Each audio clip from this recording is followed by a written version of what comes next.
Traders. तो चलिए कल के ट्रेडिंग सेशन के लिए बैंक निफ्टी का चार्ट देख लेते हैं।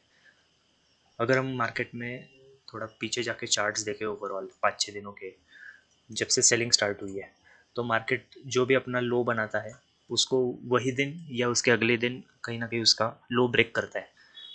तो मार्केट ने पहले ये लो बनाया, ऊपर गया, वापस अगले दिन ये लो ब्रेक किया, फिर यहाँ पे भी लो ब्रेक कर दिया, यहाँ पे भी लो ब्रेक किया, यहाँ पे भी लो ब्रेक किया। ऐसे काफ़ी बार मार्केट लो पे लो ब्रेक करते हुए ही जा रहा है। बट लेकिन आज मार्केट ने कहीं ना कहीं, तो ऐसे में स्टार्टिंग के 3-4 दिनों में रिटेलर्स में अपन स्ट्रॉन्ग बाइंग मोमेंटम चल रहा था, फिर अभी कहीं ना कहीं मार्केट ऐसे पोजीशन पे आके यहाँ पे रुका हुआ है। तो स्टार्टिंग के 3-4 दिनों तक तो रिटेलर में बाइंग ही हो रही होगी। जब मार्केट कहीं ना कहीं 0.6 लेवल से भी नीचे आ चुका था, तब कहीं ना कहीं रिटेलर्स को लगने लगा होगा अभी कि सेलिंग करना चाहिए। तो ये वापस एक टर्निंग पॉइंट हो सकता है मार्केट के लिए। तो उस एनालिसिस के हिसाब से यहाँ पे अपने प्रीवियस डे लो को ब्रेक करने के बाद मार्केट जब ऊपर जा रहा है, तो हम यहाँ पे अज्यूम करते हैं कि यहाँ पे कोई स्ट्रॉन्ग बायर बैठा हो सकता है। तो हम अपने अगले पोजिशंस या फिर हम हमारी एनालिसिस वो अकॉर्डिंग करेंगे। तो यहाँ पे जो बायर बैठा है, अगर हम चार्ट को अच्छे से जूम करें, यहाँ पे कोई स्ट्रॉन्ग बायर बैठा हो सकता है, ऐसे हम अज्यूम करके चल रहे हैं।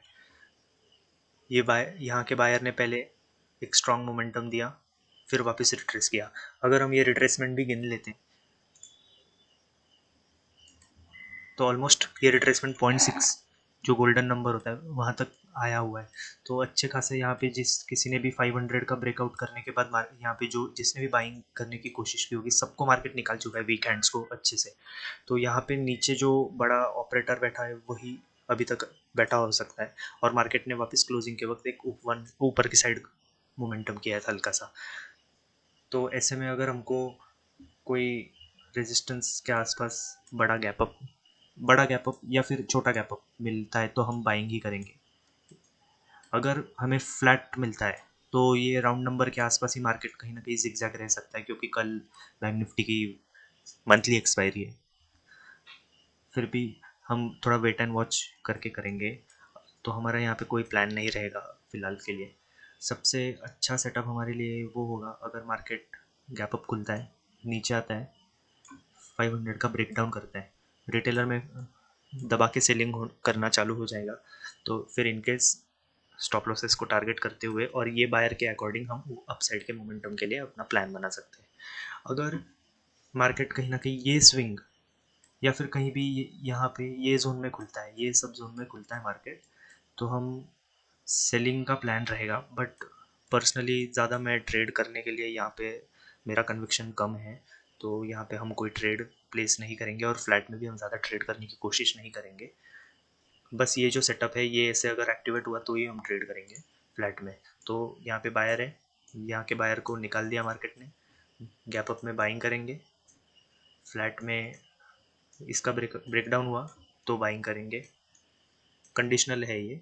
और ये स्विंग के नीचे अगर गैप डाउन मिल गया तो सेलिंग का सेटअप रहेगा हमारा, जो हम अवॉइड ही करेंगे मैक्सिमम। अगर किया भी तो 50% क्वांटिटी में ही करेंगे या फिर 25% क्वांटिटी में ही करेंगे। निफ्टी 50 के चार्ट को देख लेते हैं। सबसे पहले आज मार्केट ने हल्का फुल्का गैप अप दिया, नीचे आ गया, फिर मार्केट कहीं ना कहीं ऊपर गया, फिर वापस मार्केट वोलाटाइल होक बन के हुए नीचे आ गया। इतना नीचे आया कि उसने अपने प्रीवियस डे का जो लो था उसको भी ब्रेक कर दिया यहाँ पे।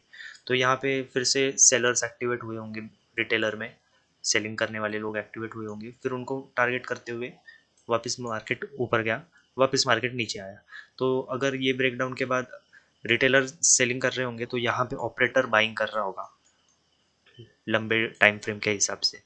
तो ये बाइंग वाले जो ऑपरेटर है उसके अकॉर्डिंग ही अपनी पोजीशन बैंक निफ्टी की तरह ठीक वैसे ही हम निफ्टी में भी हमारा प्लान करेंगे।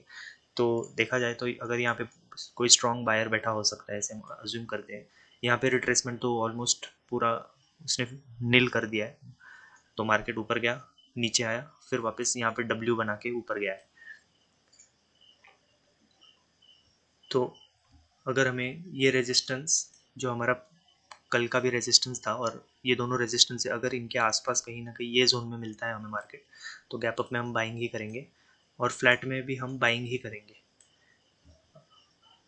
कल ठीक बैंक निफ्टी की तरह निफ्टी 50 में भी हमारी मंथली एक्सपायरी है, तो थोड़ा संभल के ही काम करना पड़ेगा। फ्लैट में भी अगर थोड़ा सा हमें नीचे मिलेगा मार्केट, तो कहीं ना कहीं उसकी कोशिश करेंगे, फिर वापस यहाँ पे हम अपसाइड के लिए प्लान बनाएंगे। जब फ्लैट अगर दोनों खुले, बैंक निफ्टी और निफ्टी, तो जब 500 का बैंक निफ्टी ब्रेक डाउन करेगा, तब हम निफ्टी में बाइंग साइड के लिए ट्रेड करेंगे। ऐसे हमारा टेंटेटिव सेटअप है कल के लिए। अगर गैप डाउन मिलता है तो वैसे तो प्लान नहीं होना चाहिए, बट अगर हुआ तो सेलिंग का ही करेंगे हम प्लान, क्योंकि यहाँ पे फिर 24,500 का राउंड नंबर आ जाएगा यहाँ पे पास, तो उस हिसाब से हम करेंगे। सेंसेक्स के चार्ट को देख लेते हैं। सेंसेक्स ने भी आज कहीं ना कहीं ठीक निफ्टी की तरह फ्लैट टू गैप अप खुल के नीचे आया, ऊपर गया, नीचे आया, ऊपर गया, वापस नीचे आया, लो ब्रेक करके। तो ऐसे में ये वोलेटाइल मोमेंटम में यहाँ पे भी फिर से कोई बायर बैठ सकता है, जो इतना स्ट्रॉन्ग सेलिंग के बाद मार्केट को ऊपर लेके गया, वापस नीचे आया, तो ऊपर सेलर हो सकता है डेफिनेटली। अभी भी सेलर्स काफ़ी अच्छे प्रॉफिट में, तो हम इन सेलर्स को टारगेट करने की कोशिश करेंगे, क्योंकि काफ़ी दिनों से पहले मार्केट स्ट्रॉन्ग अप ट्रेंड में था, मार्केट फिर 0.6 का रिट्रेसमेंट दिया, तो यहाँ पे जो सेलर बैठे होंगे उनसे भी बड़ा कोई यहाँ पे बायर आ सकता है, जो यहाँ पे भी बैठा हो सकता है। यही बायर यहाँ पे वापस मार्केट को ऊपर लेके जाने की कोशिश कर सकता है। अगर हम थोड़ा बड़े टाइम फ्रेम पे 5 मिनट्स पे एक बार देख ले,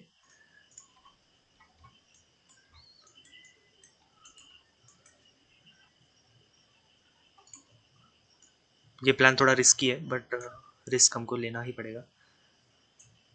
यहाँ पे बड़ा कोई बायर आया जो मार्केट को अपसाइड लेके गया, यहाँ पे अगर बड़ा कोई सेलर आया, एज्यूम करिया हमने, तो मार्केट को नीचे लेके आया, तो ऑलमोस्ट यहाँ पे जो बायर है या तो वो निकल गए होंगे, या फिर ये जो ऑपरेटर है ये यहाँ पे शिफ्ट करके यहाँ पे अपनी पोजीशन वापस बनाना चालू कर सकता है, जो मार्केट को वापस ऊपर ले जा सकता है।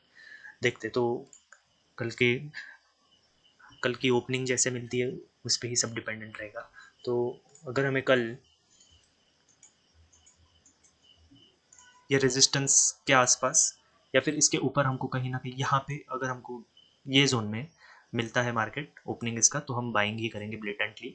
अगर हमको फ्लैट मिलता है तो भी हम बाइंग करेंगे, क्योंकि यहाँ पे भी साइकोलॉजिकल नंबर है बैंक निफ्टी जैसे, तो नीचे आएगा, सेलर्स एक्टिवेट होंगे, फिर ऊपर जाने के लिए हम ट्रेड करेंगे। और ये स्विंग या ये स्विंग के नीचे, मैक्सिमम ये स्विंग के नीचे अगर खुल गया मार्केट, तो बायर्स फिर से भागना चालू करेंगे, जो भी बैठने की कोशिश कर रहे थे, या फिर यहाँ पे जो बड़ा ऑपरेटर था वो भी भाग जाएगा, तो फिर सेलिंग साइड के सेटअप को हम ढूंढने की कोशिश करेंगे। बट पर्सनली मेरा यहाँ पे प्लान नहीं है ज़्यादा ये, क्योंकि कन्विक्शन नहीं है।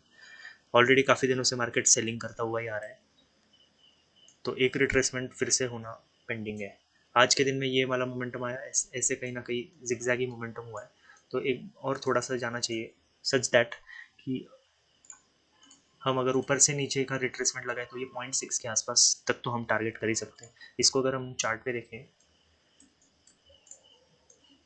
ये हमारा टॉप था स्विंग हाई और ये लो था, तो कम से कम 82,000 का जो राउंड नंबर है, यहाँ तक कहीं ना कहीं जाना चाहिए मार्केट। फिर वापस इसको नीचे गिरना है तो वो गिर सकता है। तो मिलते हैं कल के ट्रेडिंग वीडियो में। Thank you so much for watching.